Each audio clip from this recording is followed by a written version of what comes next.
ఆధ్వర్యంలో ఇందిరాగాంధీ జయంతి మరి ఉత్సవాలు నిర్వహించడం జరుగుతుంది.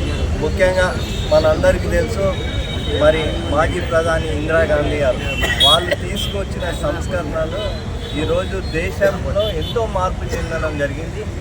ఏదైతే రేవంత్ రెడ్డి గారి నాయకత్వంలో ఇంద్రమ్మ పాలన ఏ విధంగా ఈ సంవత్సరం కాలంలో బడుగు బలహీన ప్రజలకు, పేద ప్రజలకు రాష్ట్రంలో ఏదైతే కాంగ్రెస్ ప్రభుత్వం చేపట్టిన సంక్షేమ పథకాలు ఉన్నాయో ఇవన్నీ కూడా ప్రతి ఒక్కటి అందుబాటులోకి రావడం జరుగుతుంది. ఎందుకంటే ఇందిరమ్మ రాజ్యం అంటే గత 10 సంవత్సరాలలో మనం బీఆర్ఎస్ ప్రభుత్వం హయాంలో మనం వాళ్ళ పాలన చూసాం.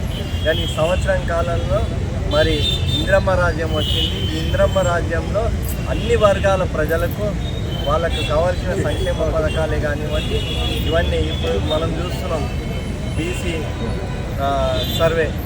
దానివల్ల ఎవరైతే బీసీలు ఉందో వాళ్ళందరికీ కూడా రేపు స్థానికంగా జరిగే మరి ఎన్నికలే కానివ్వండి, వాళ్లకు ఏవైతే సంక్షేమ పథకాలు ఉన్నాయో ఇవన్నీ కూడా తీసుకురావడానికి ఈరోజు ఇందిరమ్మ రాజ్యంలో మరి రేవంత్ రెడ్డి గారు మరి వాళ్ళని అన్ని విధాల ఆర్థికంగా, సామాజికంగా వాళ్ళని బీసీలని బలంగా చేయడానికి ఈరోజు కాంగ్రెస్ పార్టీ మరి రేవంత్ రెడ్డి గారు ప్రభుత్వం మరి ముందుకు రావడం జరిగింది.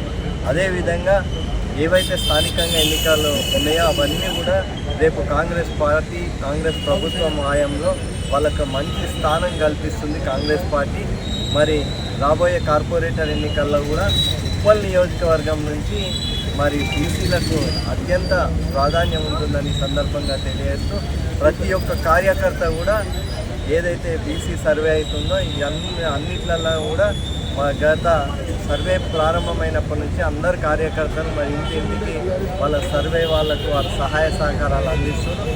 దాంతోపాటు ప్రతి ఒక్క కార్యకర్త ఈరోజు ఇక్కడికి వచ్చి మన మాజీ ప్రధాని ఇందిరాగాంధీ జయంతి సందర్భంగా తనకు నివాళులు అర్పించడం జరిగింది. మరి ఇక్కడికి ఇచ్చేసిన కాంగ్రెస్ పార్టీ కుటుంబ సభ్యులందరికీ కూడా ధన్యవాదాలు తెలియజేస్తాను. ఇన్ఛార్జి పరమేశ్వర రెడ్డి గారి ఆధ్వర్యంలో మరి మనము ఇందిరాగాంధీ గారికి నివాళులు కూడా జరుగుతూ ఉంది. ఆమె జన్మదినం సందర్భంగా ప్రోగ్రాం తీసుకోవడం జరుగుతూ ఉంది.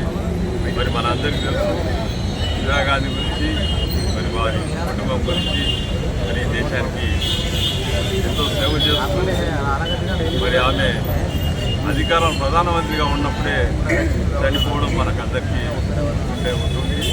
మరి ఆమె మనకు ఈరోజు లేకపోవడం వల్ల దేశానికి చాలా నష్టం జరిగింది, ఇంకా కూడా జరుగుతూ ఉంది.